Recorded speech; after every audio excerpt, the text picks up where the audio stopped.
آپ کو پتہ ہے کہ جو سینیٹر ہیں مٹ رومنی اور سوزن کالن جو مین سے سینیٹر ہیں، انہوں نے اس کو بہت سراہا ہے۔ تو صدر ٹرمپ کے لیے خاصا کل کا مایوس کن دن گزرا ہوگا آپ کے خیال سے؟ اگر آپ ان دو سینیٹرز کے پوائنٹ آف ویو سے پوچھ رہے ہیں تو میرا خیال ہے کہ یہ صدر ٹرمپ کے دور صدارت میں بھی کافی ووکل تھے اور ان کی پالیسیوں کو بالکل کرٹیسائز آپ کرتے صحیح کہہ رہتے رہے ہیں۔ تھے، تو میں اس کے بارے میں اس سے زیادہ کچھ نہیں کہنا چاہتا۔ اچھا، کل صدر جو بائیڈن نے 17 ایگزیکٹو آرڈر یا 15 غالباً، آپ کریکشن فرما دیں وہ کیا ہیں ایسے فوری طور پہ ایسے اقدامات کیا تھے ایگزیکٹو آرڈرز، ان کی تھوڑی سی تفصیل ناظرین کے لیے بتائیں آپ پلیز۔ جی، انہوں نے جو 15 ایگزیکٹو آرڈرز ایشو کیے ہیں، ان میں ایک ہے کہ جو دیوار کی تعمیر ہو رہی تھی سدرن بارڈر پہ، اسے فوری طور پر روکا گیا ہے۔ اس کے علاوہ کی سٹون پائپ لائن جو ہے اس کو فوری طور پر روکا گیا ہے۔ جو مسلم ممالک کے اوپر بین امپوز کیا تھا صدر ٹرمپ نے، اس کو ریورس کیا گیا ہے۔ اس کے علاوہ آپ نے دیکھا ہوگا کہ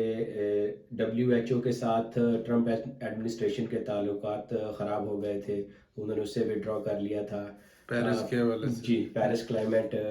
جو ایگریمنٹ تھا اس سے بھی مطلب امریکہ وڈرا کر گیا تھا۔ تو انہوں نے یہ سارے جو ایگزیکٹو آرڈرز ایشو کیے ہیں ان میں یہ اہم ہے کہ وہ Paris agreement on climate change اور WHO کو ریجوائن کرنے کے لیے اقدامات کا آغاز کیا گیا ہے۔ تو اس کے بعد آپ کیسے دیکھ رہے ہیں اس خارجہ پالیسی کس طرف کی سمت میں جانے والی ہے؟ جو پریویس خارجہ پالیسی صدر ٹرمپ کے دور کی رہی ہے وہ اس کو یعنی ان تعلقات کے حوالے سے جو دنیا کی خارجہ پالیسی کے امریکہ کے ساتھ تعلقات تھے، یہ ان کو تبدیل کرنے جا رہے ہیں یا دنیا اس سارے خارجہ پالیسی کو کیسے دیکھ رہی ہے؟ جی دیکھیں، یہ ایکڈیمک کے لیے کافی جو ہیں سوال پیدا ہو گئے ہیں کہ وہ ان کو ریسرچ کریں اور ان کو ایڈریس کریں کہ کسی بھی ملک کی جو خارجہ پالیسی ہوتی ہے وہ کسی ایک بندے کے گرد نہیں گھومتی ہے۔ اس کو ادارے بناتے ہیں اور ادارے اس کے اوپر ڈیٹیل سے کام کرتے ہیں اور پھر اس کے مطابق پالیسی جو ہے اس کو موو کیا جاتا ہے۔ صدر ٹرمپ کے بارے میں جیسا کہ آپ کو پتہ ہے کہ وہ کسی بھی پبلک آفس میں اس سے پہلے نہیں رہے تھے، نہ تو وہ کبھی سینیٹر رہے، نہ کبھی ہاؤس کے ممبر رہے، نہ ہی وہ کسی اسٹیٹ کے گورنر رہے۔ وہ بزنس مین تھے، ان کا کام کرنے کا ایک اپنا انداز تھا اور انہوں نے فورن پالیسی کو بھی ایک بہت زیادہ حد تک ایسے ہی چلانے کی کوشش کی جس طرح کہ کوئی ذاتی بزنس ہو، اور وہ جلدی ناراض ہو جاتے تھے اور اس کا وہ برملا اظہار کر دیتے تھے، جس کی وجہ سے معاملات خراب ہو جاتے تھے۔ آپ نے دیکھا کہ جو امریکہ کے سب سے زیادہ حلیف ممالک ہیں، نیٹو ممالک، ان کے ساتھ بھی کشیدگی رہی، لیکن جو ان کی پالیسی تھی صدر ٹرمپ کی وہ زیادہ مڈل ایسٹ سینٹرک تھی، اور ہم اس بات کی توقع کر رہے ہیں کہ جو بائیڈن فوری طور پر دوبارہ سے نیٹو کو میں فعال کردار لینے کی کوشش کریں گے اور اس حوالے سے اقدامات کریں گے۔ سوال یہ پیدا ہوتا ہے یہاں پہ خارجہ پالیسی کے ساتھ ساتھ کہ امیگریشن کے حوالے سے لوگوں کی بہت زیادہ توقعات وابستہ تھیں، اس کے اوپر کوئی سچ کوئی خاص وضاحت ابھی تک نہیں آ سکی ہے۔ امیگریشن کے پوائنٹ آف ویو سے چیزیں اسی کی اسی طرح ہیں، ماں سوائے کہ مسلم بین کو ریورس کیا گیا ہے یا ڈاکا پروگرام کے اندر اس کو دوبارہ انیشیٹ کرنے کے حوالے سے یا ان کو سٹیزنشپ دینے کے حوالے سے بات ہوئی ہے، لیکن جو بہت سارے امیگرینٹس ہیں ان کے پروسیس ڈیلے ہو رہے ہیں، ان کے جو بہت سارے ایسے لوگ ہیں جن کے ویزے لگ چکے ہیں وہ ٹریول نہیں کر سکتے، ان حوالے سے جو ہے نا کچھ ایسے اثرات یا ایسے ایکشن سامنے آئے ہیں تو کائنڈلی اس پہ بھی تھوڑی سی وضاحت فرمائیں تاکہ جو لوگ امیگریشن کے پوائنٹ آف ویو سے انتظار میں ہیں ان کے لیے کچھ ایک تسلی بخش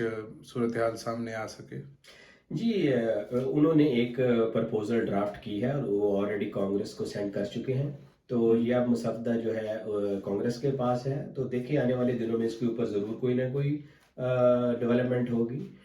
تو یہ بات آپ کی درست نہیں ہے کہ ابھی تک کوئی موومنٹ نہیں ہوئی ہے۔ اچھا جی وہ مسودہ ابھی کانگریس کے پاس ہے، تو دیکھیں اب اس کے اوپر جیسے ہی بحث کا آغاز ہوتا ہے۔ میرا اس حوالے سے بات تھی کہ بہت زیادہ لوگ توقع کر رہے تھے کہ صدر کے پہلے دن حلف اٹھانے کے پہلے دن ہی ایسے ایگزیکٹو آرڈر جاری کیے جائیں گے جس سے ساری چیزیں ریورس ہو جائیں گی، جیسا کہ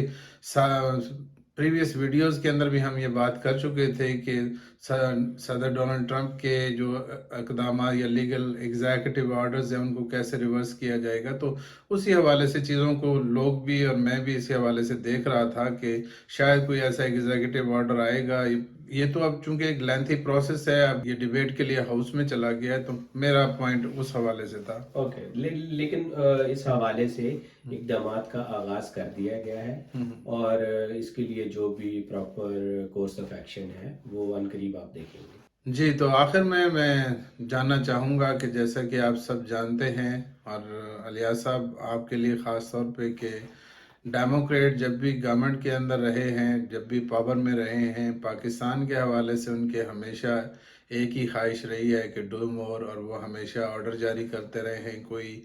ایسے آئیڈیل تعلقات اس حوالے سے برابری کی سطح پہ قائم نہیں ہو سکے، تو اب آپ کیا دیکھ رہے ہیں کہ پچھلے 4 سالہ دور اقتدار میں پاکستان نے جو کوشش کر کے ایک برابری کی سطح پہ اپنے تعلقات قائم کرنے کی ایک جو کوشش کی ہے، کیا وہ قائم رہ سکے گی، یا صدر بائیڈن اس کو دوسرے کسی اور انداز سے دیکھیں گے؟ دیکھیں، یہ آپ نے درست کہا کہ پاکستان اور امریکہ کے تعلقات ہمیشہ سے ہی شیکی رہے ہیں، اور ہمیشہ سے ہی پاکستان کے ساتھ ڈو مور کا مطالبہ کیا جاتا رہا ہے۔ آپ کو یاد ہوگا کہ جیسے ہی ٹرمپ ایڈمنسٹریشن آئی تو انہوں نے اس بات کا اعلان کیا کہ وہ پاکستان کی جو امداد ہے اس کو سسپینڈ کر رہے ہیں، تو بعد میں پھر پاکستان کے فارن آفس کی طرف سے ایک کلیریفیکیشن جاری کی گئی کہ یہ ہمارے لیے کوئی امداد نہیں تھی، بلکہ یہ کولیشن سپورٹ کی صورت میں جو ہمیں پیسے ملتے تھے، اور اس کے لیے ہم یہ کام کر رہے تھے۔ تو تھوڑی سی سبکی بھی ہوئی ساری دنیا میں ان کے فارن آفس کی۔ تو میرے کہنے کا مطلب یہ ہے کہ جو فارن پالیسیز ہے وہ ایک ڈیٹیلڈ پروسیس ہے، اور اس کے لیے یہ نہیں ہوتا کہ آپ ٹی وی پہ آ کے کچھ بھی کہہ دیں کہ یہ کوئی آپ کے الیکشن کے وعدے نہیں ہیں کہ بھئی میں امداد بند کر رہا ہوں یا میں یہ کر رہا ہوں۔ آپ نے یہ بات نوٹ کی کہ جیسے ہی پرائم منسٹر عمران خان نے امریکہ کا وزٹ کیا، اس کے بعد سے امریکہ اور پاکستان کے تعلقات میں کافی بہتری آئی۔ آپ نے دیکھا ہوگا کہ پاکستان نے ایک کلیدی کردار ادا کیا تاکہ امریکہ اپنی افواج کو افغانستان سے نکال سکے، اور یہ وہ پاکستان کی مدد کے بغیر نہیں کر سکتے تھے، اور پاکستان نے ان کو ہر طرح کی ٹیکنیکل اور لاجسٹک سپورٹ پرووائڈ کی۔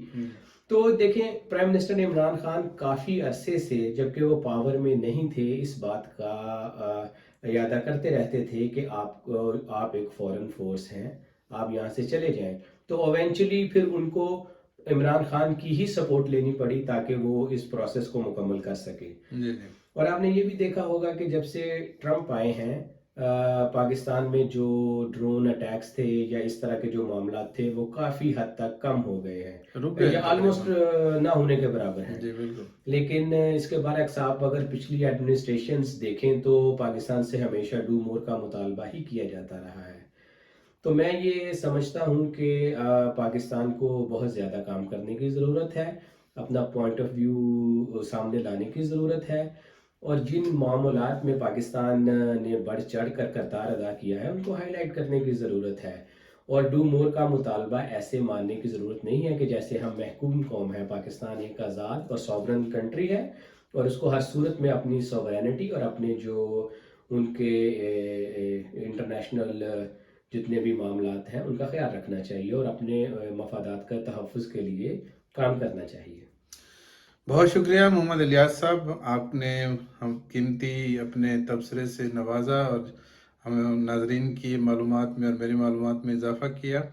تمام ویڈیو دیکھنے والوں کا بہت شکریہ۔ ایک دفعہ پھر درخواست ہے، آسپیکٹ ٹی وی کو سبسکرائب کریں اور بیل آئیکن کو پریس کرنا مت بھولیے گا۔ آپ کمنٹ سیکشن میں کمنٹس بھی کریں جس سے ہماری رہنمائی ہوگی اور ہم بہتر طور پہ آپ کو اپڈیٹس کر سکیں گے۔ دیکھنے والوں اور سننے والوں سے اجازت، اپنا خیال رکھیے گا۔ ملتے ہیں اگلی ویڈیو میں. مجھے اور محمد الیاس کو واشنگٹن سے اجازت دیجیے. اللہ حافظ. فی امان اللہ.